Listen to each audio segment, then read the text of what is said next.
Ele é professor, gente.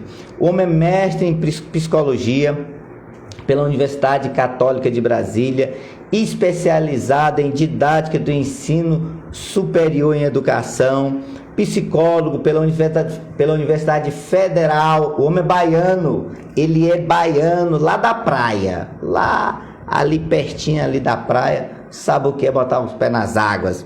Psicólogo efetivo no Instituto Federal de Goiás, aqui na cidade de Valparaíso, gestor de pessoas, né? Especialização em gestão de pessoas, e nas horas vagas ele é músico. Estou aqui hoje com o nosso convidado de honra, o nosso amigo professor André Luiz Souza. Boa noite, professor. Boa noite, pastor. É um grande prazer estar aqui e, sobretudo, numa data tão especial que é a data do Natal, né? Nosso Senhor Jesus Cristo, isso é maravilhoso. Que honra poder estar fazendo um programa nesse dia. Uma grande alegria. Boa noite a todos os telespectadores.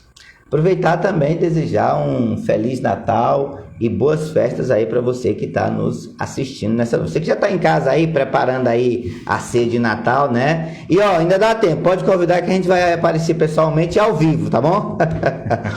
Gente, é Natal. Nesse clima de Natal, aproveito para me solidarizar com todas as famílias que nos acompanharam durante todo esse ano de 2021.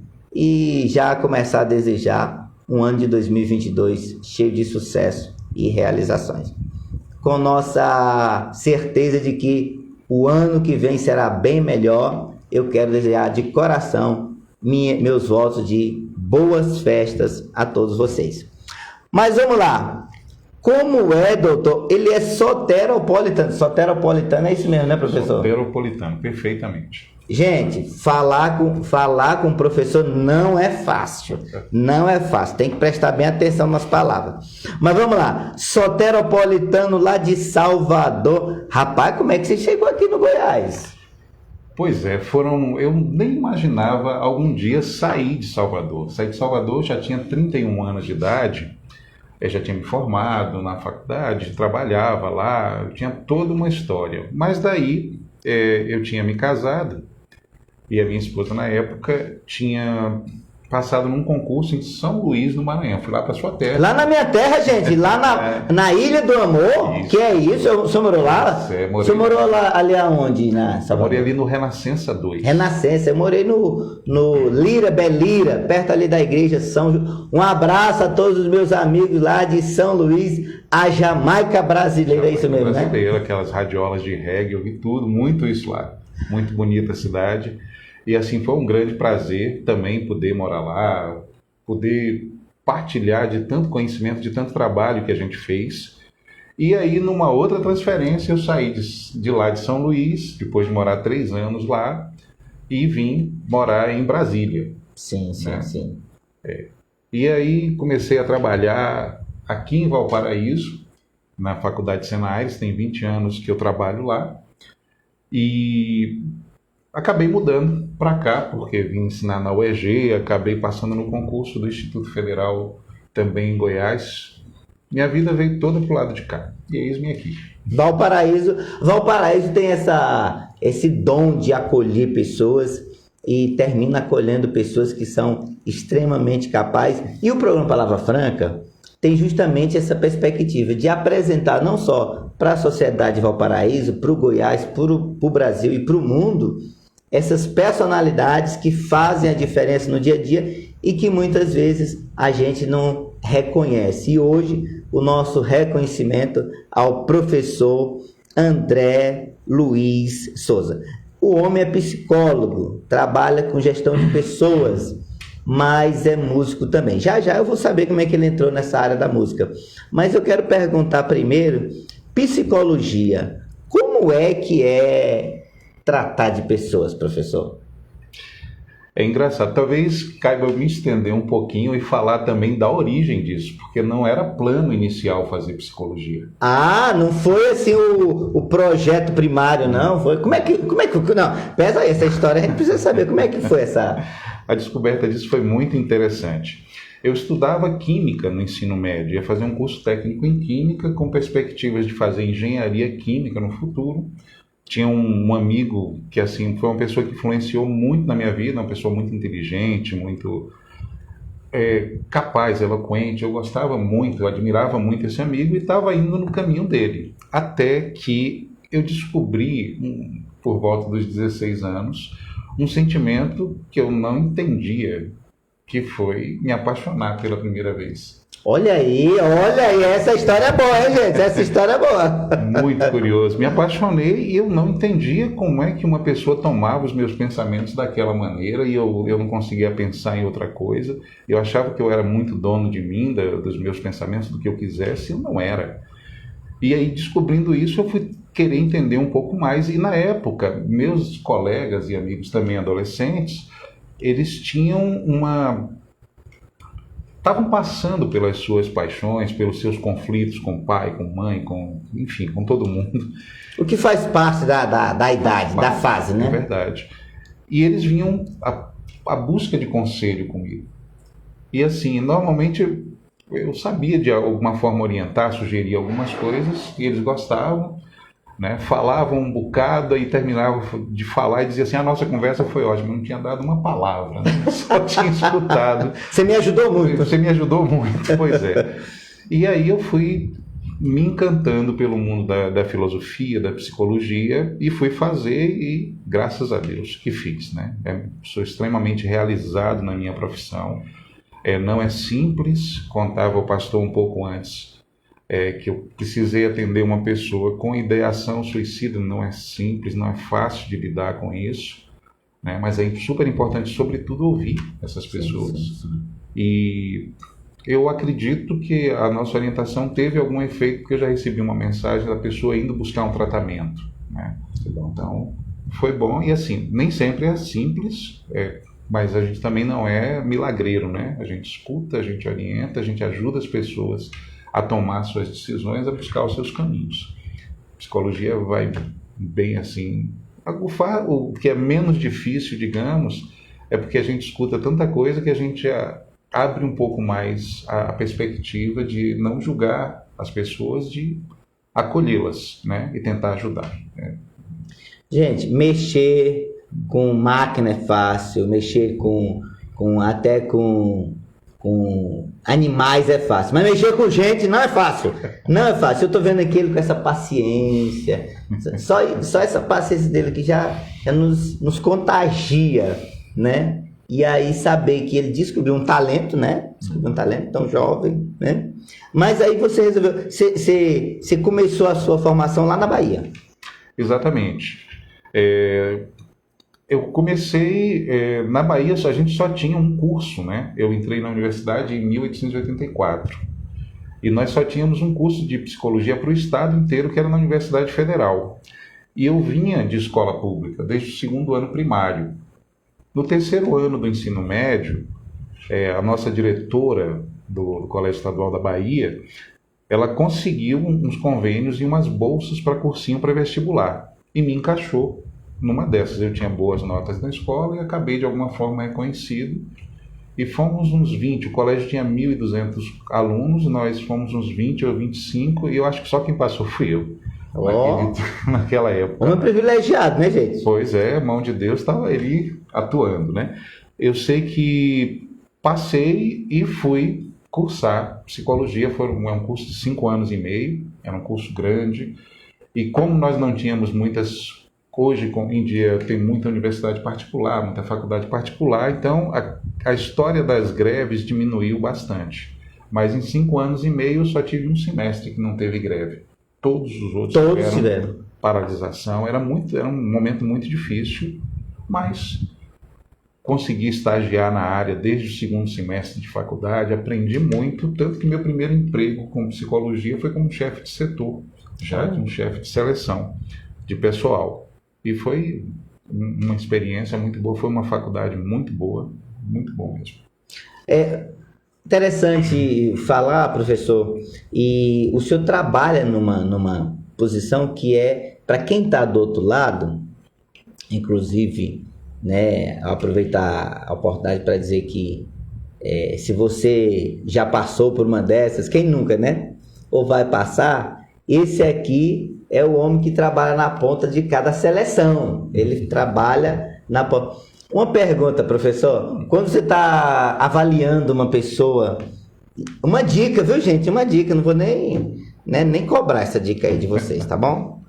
Mas quando você está avaliando uma pessoa, e é o senhor que vai dar o sim lá para a pessoa ser contratada, como é que é esse sentimento de fazer uma avaliação e você se sentir na posição de essa pessoa, ela vai ficar com a vaga, ou ela pode... Como é que é esse diagnóstico para dizer a pessoa fica ou não fica na vaga? Como é que é isso? É uma pergunta excelente, até porque normalmente se pensa que a pessoa fica ou não na vaga por causa dela.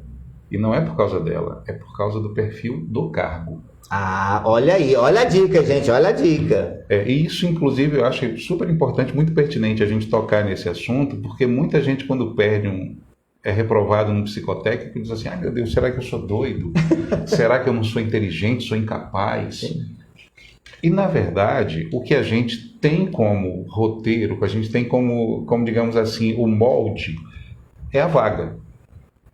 Se eu tenho, vou dar um exemplo que eu espero que seja breve, se eu tenho alguém, como, por exemplo, eu preciso de um âncora aqui de um programa, alguém para receber pessoas, para conversar com pessoas.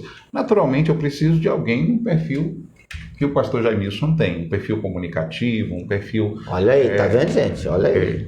Empático, né? Eu preciso disso. Agora, se eu fosse colocar alguém para fazer só arquivamento de processo, pegar um cargo bem antigo, que hoje a gente já não tem mais por causa do computador, mas quando era uma pessoa que trabalhava isolada num setorzinho de arquivo, lá num cantinho, eu não sei se o pastor Jaimilson aguentava isso não, ficar lá sozinho. Sozinho, isolado. Não precisa conversar. Não dou conta. Pois é. Então seria reprovado para o segundo cargo, enquanto seria aprovado por primeiro. Tá? Ou seja, fala mais do cargo do que da pessoa. Sim.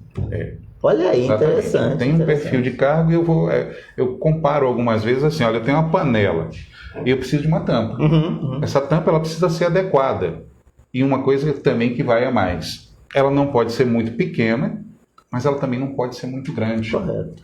Porque se ela é muito grande, eu pego uma pessoa que tem um potencial enorme e coloco num cargo que não tem grande potencial, que precisa de menos, essa pessoa se frustra com muita facilidade. É aquele tipo de coisa que a pessoa entra no trabalho de manhã, ela vê 8 horas da manhã e diz, nossa, hoje dá meia-noite, mas não dá 6 horas da tarde. Eu não suporto, não aguento mais. E ela começa até a fazer umas confusões assim. Ela começa a achar que é o colega que não presta, que é o trabalho que não presta, que é o ambiente que não presta. E muitas vezes é ela que não está adequada àquele cargo que está ali. É um trabalho de tentativa de ajuste. É encontrar uma agulha no palheiro, mas sobretudo, gente, tirar aqui a culpa. A culpa não é do psicólogo, não é do avaliador, tá, gente? E também, não é nem dizer que a culpa é sua, ou o erro, a falha. Fala mais, pelo que eu entendi agora, né? E aí o professor me corrija, mas fala mais do que a empresa procura do que aquilo que você tem para oferecer. Às vezes você tem, né, N coisas, mas não é aquilo que a empresa está procurando. Não é isso, professor? Isso. Pessoalmente, eu fui reprovado uma vez num cargo. Eu era estagiário de uma empresa e fui para um cargo de recrutador. Sabia fazer tudo, tinha muito mais experiência e tudo. E era para substituir um mês de férias. E a minha colega abriu o jogo comigo. Ela disse, olha, você está... É o termo que a gente usa, superdimensionado para o cargo. Você está acima da média. Requer. E eu disse, sim, mas é um mês que eu vou substituir. Aí ela mudou um pouquinho a conversa. E, na verdade, nem tudo a gente pode divulgar para o candidato. Sim. Então, aquele um mês de férias poderia se tornar, você vai trabalhar nesse setor um mês, mas tem uma licença gestante que vai... Ou então... Esse funcionário vai ser desligado da empresa e eu quero, nesse um mês, avaliar se você tem condição de preencher essa vaga. Então, nem tudo a empresa vai poder te divulgar, até porque uma situação como essa, de retirar um funcionário para colocar outro, não dá, né, para divulgar. Se você não consegue a pessoa, como é que vai fazer? Vai deixar aquela ali, ela já fica frustrada, ela já pode fazer algumas sabotagens. enfim. E a gente não sabe o que é que aquela pessoa estava fazendo, né? Porque parece injusto dizer assim, vai substituir a pessoa sem que ela saiba. Mas a gente não sabe também o que a pessoa aprontou muitas vezes e que está chegando a esse desfecho dela ser desligada da organização. Né? Então tem muita particularidade, de fato. Dava um programinha inteiro a gente conversar sobre isso. Só na questão da seleção de pessoal, né? Só. Literalmente o que a gente chama lá fora de sinuca de bico. A pessoa fica sem saber, né? E quando o senhor está fazendo uma avaliação, o senhor já avaliou num dia, o senhor já avaliou num dia só quantas pessoas? Olha, essa questão varia, porque quando é a parte da avaliação psicotécnica, o teste psicológico propriamente, ele pode ser avaliado em grupo e a gente pode avaliar muita gente, né? Eu me recordo de grandes seleções que eu já trabalhei, uma quando estagiário de 2.500 pessoas. Meu Deus! Não foi num dia. Sim. Foi um processo grande, mas muito cansativo. E lá no Maranhão, quando abriu o Hiper Bom Preço, eu estava participando com uma das organizações lá, e eram 15 mil candidatos. 15 mil para abrir uma loja. E a empresa que eu prestava serviço trabalhou com a parte de seleção, né? Separar currículos, avaliar currículos, né? E talvez tenha uma dica também importante com relação a currículo, né? É claro que... Pessoal, peraí, professor. Essa daqui também é para você anotar aí, dica para o currículo, que hoje, né, tem-se aquela falsa sensação de que você pega lá um currículo e enche de coisa e não é nada daquilo ali. Tá aproveitando aqui o professor que é especialista em gestão de pessoas, também psicólogo, mestre em psicologia e um nato selecionador, anota aí que essa daí vale ouro. Dica com o professor André Luiz. Olha só, a gente às vezes, quando pensa em procurar um emprego, aliás, é normal. Eu penso em procurar um emprego porque eu preciso do meu salário, eu preciso pagar as minhas contas, etc. Nenhuma empresa contrata você por essa razão. Nenhuma empresa contrata você para te ajudar. E se você fosse dono da empresa, você também não faria isso, né? Quando eu já peguei muito ônibus e eu já via uma coisa do menino que está vendendo lá a balinha e dizer: compre, moço, para me ajudar. Não é um marketing muito bom. O marketing bom seria: compre porque isso aqui é bom, esse produto é bom. Vai ser legal para você. Vai ajudar você. Vai ajudar você, exatamente. Então, quando alguém me contrata, é porque eu vou ajudar aquela pessoa. Vai me pagar por causa disso, senão eu não gastava o dinheiro. Então, quando você faz seu currículo, olhe para a empresa que você está indo e veja o que essa empresa precisa. Você precisa aprender a se vender, entre aspas, né? Você precisa aprender a vender a sua força de trabalho, aquilo que você tem de bom. Então, quando você pensa na empresa, o que essa empresa está precisando, você escreve um currículo para aquela organização. Dá um pouquinho de trabalho, às vezes, né? Você dá uma pesquisada, que empresa é essa, o que ela vende, que valores ela tem, o que é importante para ela. E, naturalmente, eu não estou ensinando ninguém aqui a mentir, né? Mas a pegar aquilo que você tem de bom e apresentar para a organização. E mostrar, quando ela olha o seu currículo, ela diz: nossa. E a gente tem vivido um mundo muito corrido. Esse currículo também precisa ser um currículo breve, como o senhor colocou. Resumido, né? Resumido, ele não pode ser mais aqueles cadernos que a gente fazia antigamente, com todos os certificados, não. Ele é um currículo que, em poucas palavras, eu olhe e diga assim: essa pessoa vai me servir assim, sabe? Ela vai me ajudar nesse sentido, dessa maneira, né? Porque currículo, hoje em dia a gente recebe muito currículo já pelo computador e tudo, né? Mas, desculpa, gente. Quando a gente recebia pelo papel, né? Impresso, às vezes, né? O impresso, perfeito. Era uma olhadinha rápida. Eu me lembro de um currículo, nunca me esqueci desse currículo, que o cara mandou um currículo datilografado, um engenheiro me mandou um currículo datilografado, e a primeira experiência que ele colocou lá foi de 1972. Eu digo: gente, o que é que eu quero saber com isso? Eu quero saber o que ele está fazendo hoje, né? Eu quero saber qual é a última experiência, ver se ele saiu, quanto tempo ele tem, né? E essas coisas vão sendo atraentes para a empresa. Pense em mandar um currículo como se você estivesse vendendo um produto. E tem que ser um produto bom e atraente para quem está comprando. Para a empresa, né? Boa dica, boa dica. Professor, o ano de 2020 está terminando e eu acredito que a gente deve estar... 2021, né? 2021, né? Está terminando. E eu acredito que a gente vai superar esse assunto aí que foi tão recorrente. Ainda está sendo, né? A gente está superando, mas ainda está sendo. E falando sobre pandemia, uma pergunta que não quer calar. Depois desse período de pandemia, o ser humano com certeza mudou, né? Eu acredito que mudamos. Espero que seja para melhor, né? Apesar de a gente saber, o programa que é palavra franca, a gente tem que saber. Tem uns que estão mudando para pior, isso é verdade. Tem dessas coisas. Mas a minha pergunta é, como que o senhor vê como psicólogo, como gestor de pessoas, como é que o senhor vê essa sociedade agora, depois dessa pandemia? Na sua perspectiva, qual é a visão do ser humano depois de passar por essa experiência de pandemia? Pergunta difícil, mas muito pertinente, muito importante também da gente fazer uma análise, né, sobre tudo isso. Eu tive um professor, tem muitos anos que eu não vejo, não sei se ainda é vivo, mas eu diria que foi um professor que muito me inspirou.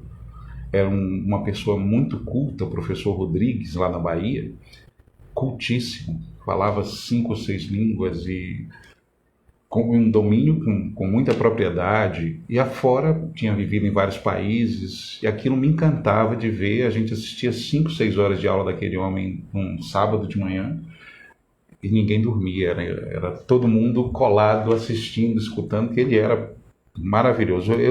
E se Deus quiser, ele estiver vivo, é maravilhoso. E ele dizia que a psicologia ia ser a profissão do século XXI, na época. Eu me formei em 1990, ainda no século XX, no século passado. Olha aí, foi ontem. Foi ontem. E de repente eu dizia, nossa, o professor está dando um incentivo para a gente poder ficar mais animado com a profissão. Mas eu hoje vejo que ele tinha toda a razão, né? Penso que quando a gente lê a Bíblia, a gente vai ver que, por exemplo, os leprosos eram o grande mal da sociedade. Se a gente estuda um pouquinho de literatura, nos anos 20, por exemplo, o tuberculoso era um mal e as pessoas tinham pavor. E aí a gente vai ouvir falar da AIDS nos anos 80. E quando a gente passa de 90, né, temos aí dengue, chikungunya, zika vírus, etc., mas nenhum com tanto impacto quanto estresse, depressão, ansiedade. A criança tem transtorno de déficit de atenção e hiperatividade. Eu tenho visto o quanto as doenças psicológicas tomaram o lugar da vida de muita gente, e com preocupação também. E nessa pandemia, 620 mil mortos, morrou. Acho que se fôssemos, é como se fazia nos anos 80, comparando com a guerra do Vietnã, o trânsito, o que a gente fez no Brasil, né? A gente superou muito essa situação lastimável de tantas perdas, e dificilmente alguém de nós que está escutando ou aqui participando não teve uma perda familiar, de amigos, etc. Então, tudo isso pode trazer, né? Porque a questão, como bem colocou o pastor Jaimilson, é do que eu estou fazendo com isso. Então, por exemplo, esse nosso programa ser transmitido por essa mídia, de alguma forma, tem um dedinho da pandemia aí. Sim, né? sim. Então, tem coisas que aconteceram e são progressos. A gente não vai agradecer a ela, não, mas são progressos que vêm, como houve na Segunda Guerra, na Primeira, enfim. Algumas coisas acontecem e são progressos. Há males que vêm para trazer o bem, né? Para o bem, né? Por certo, isso é muito bom. Agora a questão é, como é que cada um de nós está lendo o que está aprendendo com a pandemia? Da perda. Eu tenho amigos da minha idade que morreram na pandemia. Tenho alunos com metade da minha idade, menos da metade da minha idade, que morreram. Que a gente percebe um quê de fragilidade, que é essa nossa vida terrena, né? Então a gente sabe que isso está aí. O que vamos fazer a partir disso? Temos novas modalidades de trabalho. Que valor a gente está dando? Porque eu sei que talvez estando em casa você tenha aprendido a valorizar um pouco mais da sua vida e da sua família. Mas, lamentavelmente, também muitas separações aconteceram, muitos conflitos se ampliaram nesse período de pandemia. A violência doméstica, doméstica, né? Perfeitamente. Então, de alguma maneira, como a gente está aqui num processo que eu diria que é de te ajudar a formar a sua opinião, o que você está tirando disso?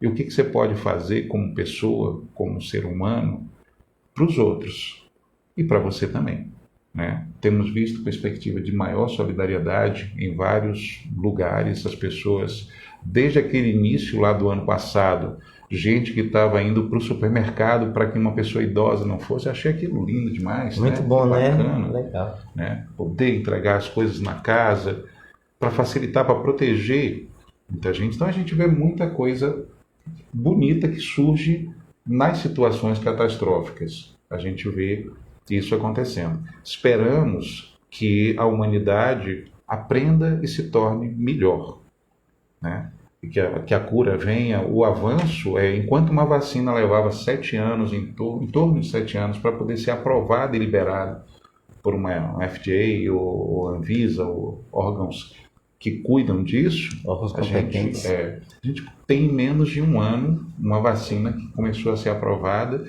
várias, né? Eu vi os primeiros programas falando que a gente ia levar 10 anos para vacinar todo mundo, está quase todo mundo vacinado. É um processo de superação. As sociedades mundiais, por meio da comunicação, da internet, conversando, interagindo, se ajudando, desenvolvendo. Certamente há quem esteja ganhando muito dinheiro aí com vacina e tudo, mas tem muita gente vacinada e salva por conta dessa possibilidade de a gente ter uma vacina tão rápida, tão ágil, de ser desenvolvida e de ser disseminada. Temos muitos países, infelizmente, que ainda não têm. Infelizmente, né? E a gente espera que, sobretudo, os países ricos que compraram para 5 vezes a sua população também tenham a sensibilidade de curar as pessoas, nem que seja pelo entendimento de que não adianta eu ter minha casa luxuosa e meu vizinho está passando fome, porque isso vai trazer algum mal, algum desequilíbrio nessa nossa relação. Então, esse mesmo raciocínio para os países, e eu diria que para todos nós, né? Como eu disse, não é uma pergunta simples e não dá para a gente responder com 1 ou 2 palavras. A gente abre perspectivas para que você possa pensar e que todos possam refletir, conversar, discutir, dizer o que a gente pode fazer diante dessa catástrofe para a gente ser melhor, para a gente valorizar também esses que estão mais perto de nós e que a gente não teve chance, como esse amigo que eu estou me lembrando, amigo de infância que se foi, uma pessoa assim das mais saudáveis entre nós. Era muito mais simples eu, pelo meu histórico de saúde, ter morrido, que eu tive uma embolia pulmonar e Deus me tirou. Sério? Olha, muito sério, né? E para a pandemia é um prato cheio, né? Para coronavírus, se eu pegasse isso, a minha chance era muito pequena de sobreviver. Mas é a mão de Deus que diz. Olha, né? Interessante, né? Doutor, nessa pandemia, algumas mudanças vieram para ficar. Por exemplo, a gente vê aí que a teleaula, né? Hoje, a teleaula já faz parte, eu creio que deve ser inclusa aí, né? Na educação normal. Temos a teleaula, temos a teleaudiência no judiciário e a telemedicina.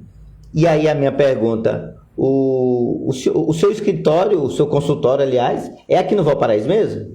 É em Lusiânia. Ah, em Lusiânia. Aqui do ladinho aqui, 15, 20 minutos, né? Isso, mais ou menos isso. A pergunta, nessa pandemia, como que foi esses atendimentos? O que foi que mudou? O senhor também aderiu à modalidade atendimento virtual? aderi com algumas ressalvas, né? Essa relação interpessoal no processo psicoterapêutico, a relação próxima, ela é muito necessária, né? Mas não tendo a possibilidade, a necessidade do isolamento social, Sim. nós acabamos aderindo um pouco a essa situação. Mas o que acontece? Por exemplo, eu atendi algumas pessoas que me diziam: eu estou com um problema aqui na câmera, eu não consigo. E ficava só a minha câmera aberta e o áudio. Então isso é uma chance bacana para a pessoa escapar de eu olhar no olho dela. Né? Ela tá Aí fica difícil, né? Difícil. Teleconsulta sem você estar olhando para o paciente. É difícil. Né? Mas eu sei que a pessoa acaba escapando. E há um processo. A psicologia é uma ciência relativamente nova. Né? Ela está aí há 200 anos. Se eu for pensar na medicina há 1.600 anos, é uma diferença muito grande. Mas ela tem linhas de orientações diferentes. Então eu acredito que todo mundo que está ouvindo a gente, por mais que seja a nossa audiência, já ouviu falar de psicanálise. Com certeza. Muito improvável. Pode não saber se é de comer ou de passar no cabelo, mas já ouviu falar. Já ouviu falar. Mas a psicologia tem várias outras linhas.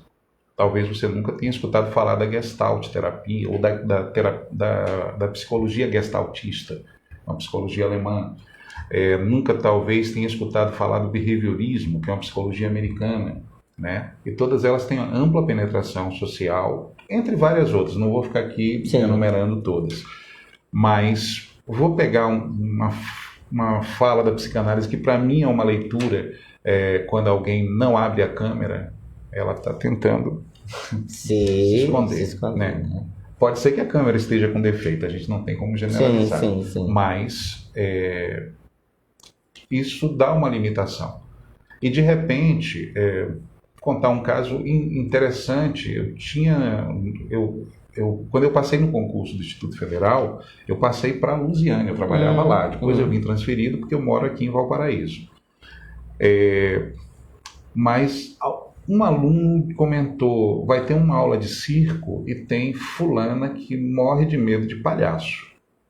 E aí eu fui fazer uma avaliação dessa aluna, que tinha uns 16 anos na época, e foi muito necessário estar presente com ela, porque quando eu falei a palavra palhaço, ela botou a mão aqui e se apertou toda.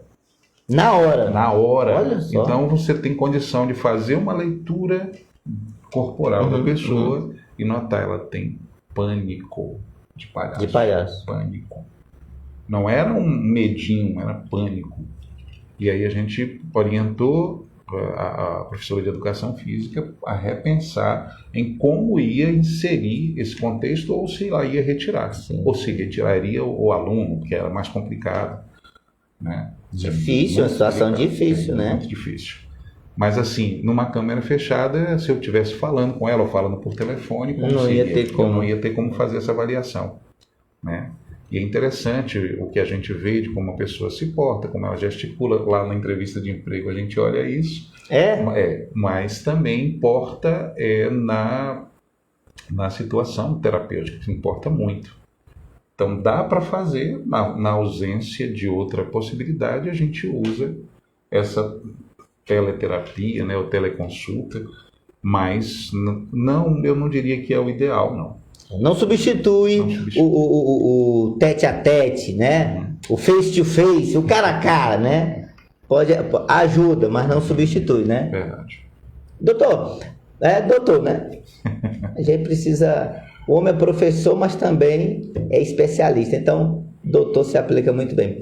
Mas, André, uma coisa que me chama a atenção, e aí a gente falando aqui sobre as relações, né, sobre o ser humano, uma das coisas que aconteceu durante a pandemia foi o famoso lockdown, o isolamento, né? E nesse isolamento, comportamentos foram alterados. Porque as pessoas saíram do seu dia a dia corrido, se trancaram dentro de seus lares. Alguns descobriram até parente novo na família, que nem conhecia, né, gente? Bom, mas a minha pergunta é: o ser humano, antes da pandemia, ele já estava um pouco afastado um do outro, inclusive preso à tela desse famoso aparelho chamado celular. O senhor acha que depois da pandemia a proximidade das pessoas tende a aumentar porque todo mundo se isolou e aí teve mais convívio, ou tende essa aproximação tende a diminuir porque uma vez juntando, cada um foi para o seu aparelho de celular e terminou foi se separando mais? Na sua opinião, a pandemia vai terminar juntando mais ou vai terminar afastando mais? O que o senhor acha? Eu confesso que eu não sei se a pandemia, com tudo que aconteceu, se ela vai ter algum poder de influenciar definitivamente isso. Talvez ela não mude basicamente nada, né? Eu tive uma oportunidade de fazer uma viagem e passar um dia no aeroporto, um dos maiores do mundo, que é o aeroporto de Miami. E eu estava esperando a escala e houve uma situação familiar que impediu que eu até saísse lá do aeroporto e tudo. E foi a primeira experiência que eu tive fora do país e numa coisa que, assim, nosso aeroporto aqui em Brasília, depois da reforma, ele ficou uma imensidão. Mas de Miami é muito maior. É uma cidade, né? É impressionante ver aquela quantidade de aviões e lugares que a gente precisa pegar até teleférico para poder. Sim. Mas eu circulei aquele aeroporto durante várias vezes no dia, olhando as coisas, olhando as pessoas. Tinha gente que ia para a Itália, para Paris, para sei lá onde. E era impressionante ver uma única cultura. O Tetim. Assim, Então, esse não é um fenômeno brasileiro, não é dizer assim, porque o brasileiro resolveu aderir ao celular, às redes sociais. Não, isso é um fenômeno mundial. Claro que eu acredito que algumas pessoas vão dizer, olha, eu tinha esse parente, eu tinha essa pessoa que eu não estou valorizando, que eu não estou cuidando, mas mesmo assim, muitos dos isolados em casa se mantiveram presos na tela, presos, né? E prontos. E assim, me lembro de um fenômeno muito mais antigo, me sinto um velho acabado. Que é isso, professor? Quando eu lembro disso, porque assim, eu ainda sou muito bom de conta de cabeça, meu pai era espetacular, né? Capacidade de um raciocínio muito rápido, embora tivesse muito menos escolaridade, mas eu ficava abismado como ele fazia conta com aquela habilidade. E a gente condenava na época a calculadora, porque a calculadora vai tirar a capacidade das pessoas isso. Hoje, com o celular, eu digo, tanto a calculadora quanto... Eu vi uma pessoa fazer uma conta de 10 mais 10 numa calculadora. Que é isso? Eu vi, eu não acreditei. Eu olhei e disse, como assim? Né? Aí também é pesado, né? Pesado, pesadíssimo. Mas porque a gente acaba, por esse processo cultural, se programando. Você tem um programa que você faz uma conta, ela passava o dia inteiro fazendo conta, então tudo que era automático, é automático, né? E com o celular, com as redes sociais, o Instagram, o WhatsApp, etc., não é muito diferente. Então a pessoa fica ali atrelada àquilo, amarrada àquilo, preso. Agora, não é uma luta que a gente vai vencer, né? A gente pode estimular. Eu acho que a família, principalmente, eu acho que os pais, pai e mãe, sentem muito mais a falta dos filhos que já cresceram nessa vibe do WhatsApp, do Facebook, etc. Sente muito mais a falta, que às vezes busca o contato e você vai precisar continuar buscando, vai precisar continuar sensibilizando. Acredito, como eu vi alguns estudantes, nós temos estudantes aqui no Instituto Federal que eu já atendi esse ano e que eles nunca foram lá na escola. Eles acabaram de adentrar no primeiro ano do ensino médio e nunca foram lá, eles não conhecem os colegas. Olha aí. Até porque quando eles vão para a aula remota, é todo mundo de câmera fechada. É mesmo? Ninguém abre a câmera? Tem até que abre tudo, né? Mas assim, meus alunos na faculdade é só sob muita pressão, né? Às vezes chantagem emocional, dizendo, gente, eu estou morrendo de falta de vocês, eu estou me sentindo tão só, que aí eu tenho algumas mais sensíveis que abrem a câmera, e é muito bom que eles abram mesmo, sim. Né? Porque é terrível a gente falar, e o meu início, porque a gente não se formou para dar aula remota. Sim. Né? Então esse início, que eu olhava para a câmera e dizia, eu vou falar aqui agora, eu vou gravar um pedaço para eu ver como é que fica. Eu digo que eu tenho um transtorno de atenção. Eu tenho um problema, porque eu estava aqui tentando dar aula, às vezes com o PowerPoint do lado, e pensando na conta que ia vencer, e pensava em tudo, e eu me dispersava. E a gente teve que ir aprendendo, e que bom, assim, melhoramos bastante. Eu não sei se já aprendi, mas a gente melhorou bastante. Mas se adaptando, né? No fazer isso. Assim, de modo muito pontual, eu acho que a pandemia vai contribuir pouco para aumentar ou diminuir a rede social. Acho que vai. Que até porque ela já estava aí já bem antes da pandemia, né? Bem instalado. Mas, professor, uma curiosidade aqui. Psicologia, gestão de pessoas, gente, treinamento, seleção, aula, palestra. Tá. Mas como é que você entrou na famosa, né? E aí a pergunta que não quer calar. Músico?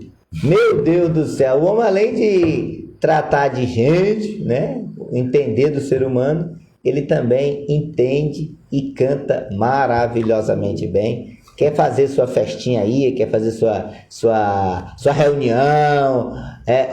Professor André Luiz, sensacional, música ambiente, música. Olha, eu vou descobrir agora, vamos descobrir junto aqui. Professor, como é que foi esse negócio aí? Música nas horas vagas? Na verdade, a música entra na minha vida com mais ou menos 12 anos de idade. Então já é um amor antigo. Eu estou dizendo músico como instrumentista. Sim. Né? Mas assim, o meu pai era apaixonado por música e a gente tinha que engolir aquelas músicas dele sábado e domingo. E hoje eu sou apaixonado e morro de saudade de ouvir aquelas músicas. Faz falta, né? Faz falta, né? Mas ele tinha um gosto muito bom realmente para música. E o que acontece? Eu sempre tive... Hoje em dia, não. Hoje em dia, meus amigos dizem, você não tem mais memória, não. Mas eu sempre tive uma memória muito privilegiada e sempre fiz um jogo com meus alunos. Os que estiverem me assistindo vão lembrar também disso. Que eu fazia uma apresentação no primeiro dia de aula. Me recordo de uma situação particular que eu tinha 61 alunos na sala.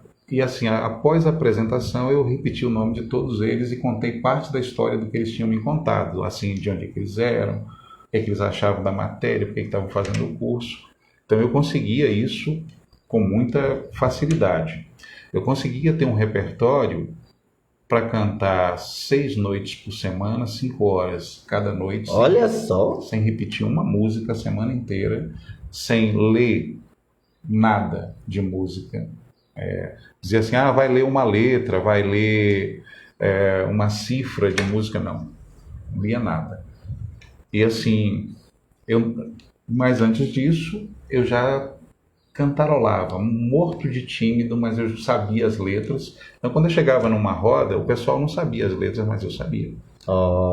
Eu lembro de uma dupla que a gente estava na roda e alguém tentava conversar e dizia, cala a boca, o cara está cantando. E assim foi, eu achava lindo vê-los tocando. Enfim, ganhei um violão de uma tia minha, amiga da minha mãe, na verdade, ela me deu um violão. Eu sofri muito para começar a aprender alguma coisa e foi sempre autodidata e com a contribuição desses amigos. O que aconteceu? Fui para uma banda que ia tocar num festival, a gente tirou um 3º lugar e aí começamos a acompanhar pessoas que tocavam na noite, aí começou a entrar um dinheirinho e lá se foi. E finalmente, quando meu filho nasceu e eu ainda estava me graduando, numa universidade que era toda diurna, não dava para eu trabalhar. Eu teria que abandonar o curso.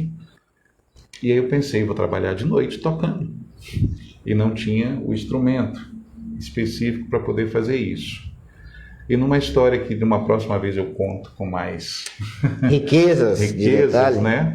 Eu acabei conseguindo, eu sou de Salvador, como Gilberto Gil também o é, e eu acabei, numa dessas coincidências da vida, encontrando com ele, e ele me deu um violão que eu precisei pagar, né? Que não paguei exatamente, paguei a quantia do que ele tinha me dado, mas esse violão já custava 8 vezes mais quando eu terminei de pagar, ele não me cobrou nunca juros nem nada disso, mas eu, como tinha um compromisso de eu preciso cantar, e para minha sorte, eu achei um doido lá que aplaudiu da primeira vez que eu cantei. Olha só! E aquilo me deu uma confiança, né? E aí lá fui eu, me enveredando, e fui gostando da noite, fui conseguindo...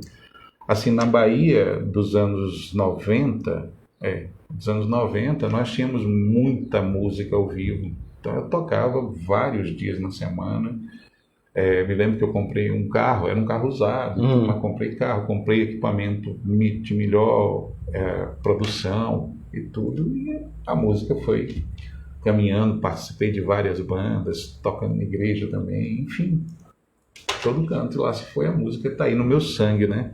Eu sempre digo, se me garantir que tem música lá no céu, que tá tudo arrumadinho, que a gente vai poder ouvir essas coisas maravilhosas, pode levar que eu tô indo bem. Olha só, gente. Tô apaixonado. Tá no sangue, né? Você tá vendo aí que tá no sangue. Mas assim, qual é o seu repertório, o seu repertório preferido? Ou qual, quando você vai assim num evento, numa festinha, né? Pode ser em qualquer lugar, né? Você pode convidar, né? Sim. Mas qual é o repertório assim que as pessoas mais pedem? Aqui no estado de Goiás, o pessoal pede muito do sertanejo. Eu não tenho, digamos, a atualização de muitos cantores sertanejos. Sim. Mas eu tenho o sertanejo raiz lá do Chitãozinho Chororó, do Leandro Leonardo. Ainda dessas duplas, eu toco muita coisa deles. Embora o estilo que eu desenvolvi lá na Bahia era um estilo muito de música popular brasileira, de rock nacional, forró, pagode e axé music. Olha aí, gente, tá vendo aí? Eu me lembro de uma situação recente que o cara diz pra mim, eu olho pra você e vejo uma cara de bossa nova, que eu toco bastante. Sim. Aí ele me viu cantando axé e disse, eu tô vendo um negão lá da Bahia tudo isso. E já virei muitas noites de Réveillon cantando só axé, forró e pagode. Que legal, mano. A pessoa quer contratar para sua festa de final de ano, para seu aniversário, professor, cantor, né? Mas no caso da música, você é cantor? Qual o nome que você usa na música? Eu uso o nome André Jesus. Inclusive, o Instagram é André Jesus Músico. Vai poder ver lá. Anota aí, ó. André Jesus Músico. Né? Então lá dá para ver muita coisa do que a gente já fez, aos restaurantes que eu tenho tocado, bares. Eu não coloco as festas particulares exatamente porque eu teria que ter autorização das pessoas para poder fazer essas divulgações. Mas eu faço muitas festas particulares, né? E gosto muito. Normalmente a gente começa de um jeitinho, mas tem um pessoal que anima mais com uma bebidinha, uma coisa assim. Aí se solta, né? Se ampliam. Eu sou contratado para 3 horas, já toquei 7. Sério? Porque a pessoa vai, fica mais 1 hora. Quanto é que é para ficar mais 1 hora? E lá vamos nós. Né? E assim, quando eu tenho tenho um músico que já compõe comigo, um baterista, a gente normalmente toca muito tempo junto, que é o Roosevelt Pedrosa.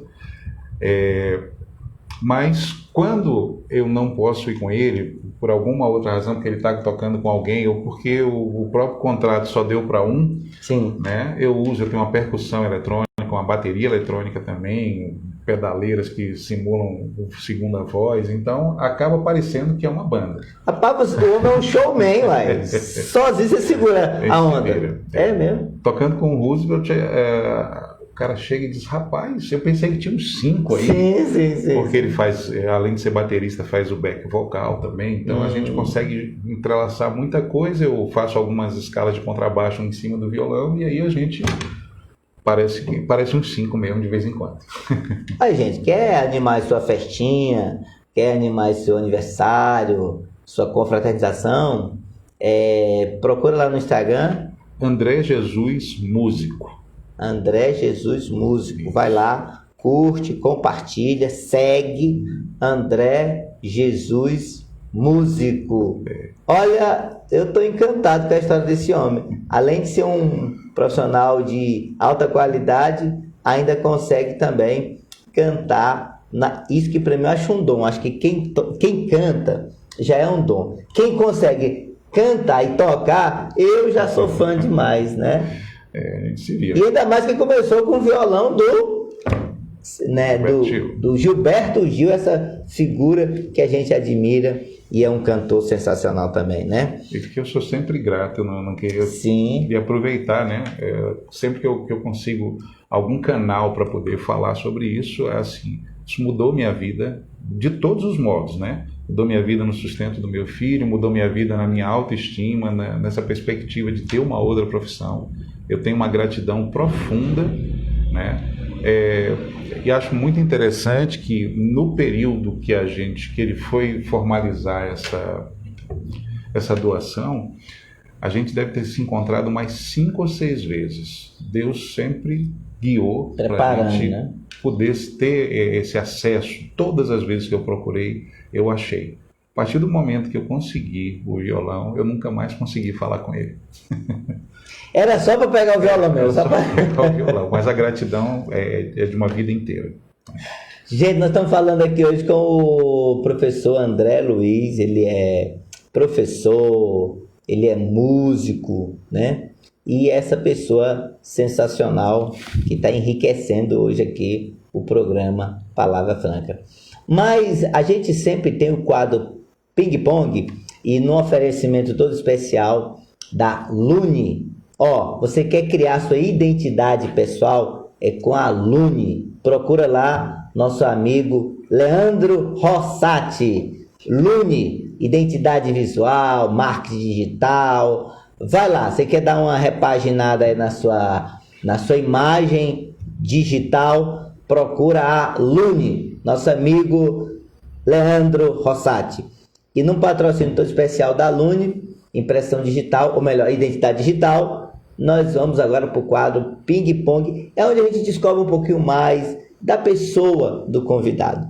E eu começo fazendo a seguinte pergunta. Ele é lá de Salvador, a cidade que é festa o ano todo. A pergunta é, até porque como músico, né? Qual é a música preferida ou a música que quando ela toca, né? Quem te conhece sabe, bom, essa música é a não, gente, essa música é a cara do André. Qual é a música preferida do André? É difícil falar de uma música. Ainda mais o cara que cantou, né? Isso é muito difícil. A gente tem cantores fantásticos, compositores fantásticos, gente que assim, que é a mão de Deus, o dom dessas pessoas, né? Mas eu destacaria uma música que me marcou muito num momento da minha vida e que já não é muito conhecida de grande parte das pessoas. Ela chama-se Mesmo Assim, de um grupo chamado Biquíni Cavadão.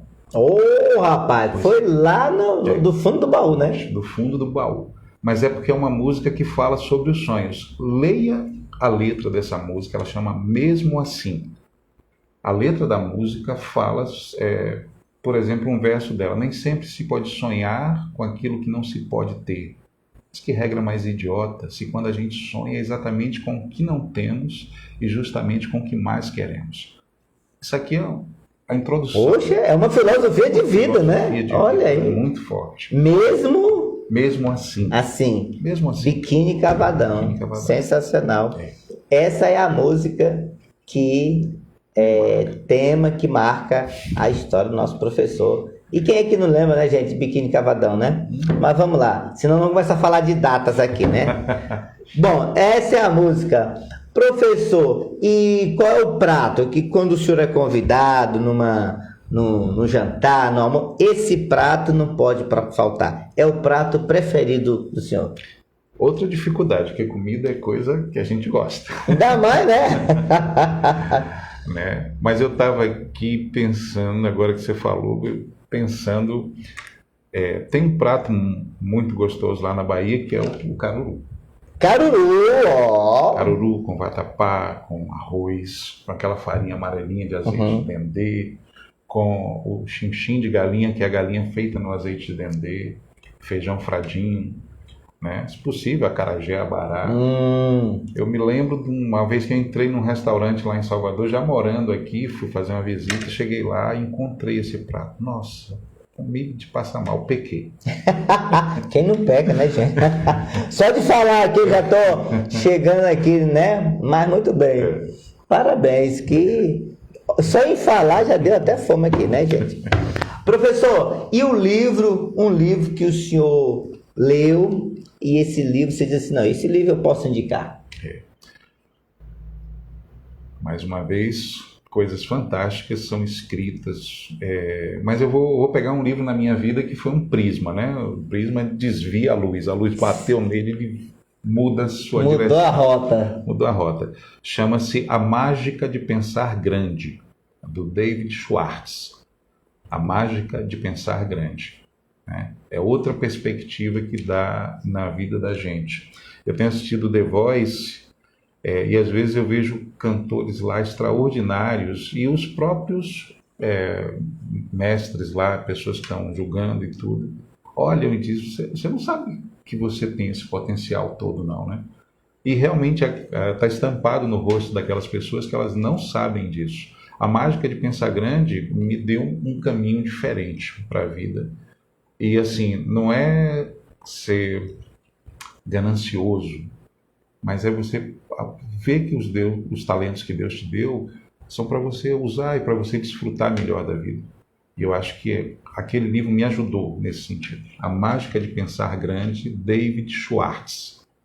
Sensacional. Anota aí, gente, esse título e procura ler, que eu também vou fazer isso. Professor, e um livro que o senhor... Um livro não, um filme. Um filme que o senhor assistiu e esse filme dá para compartilhar conosco aqui. Essa daí é a melhor.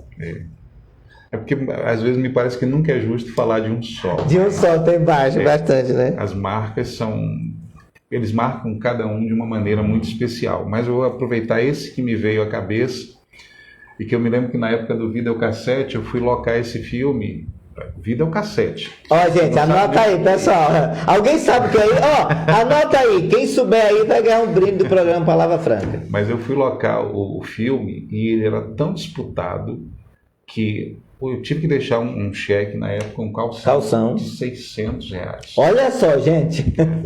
Chama-se, o título original é The Doctor, mas a tradução, que na verdade a versão que fizeram para a tradução é Um Golpe do Destino. E eu não tenho dúvida, porque eu passo eles ainda para meus estudantes hoje, que são da área de saúde, eles ficam impressionados, apesar de ser um filme muitíssimo antigo.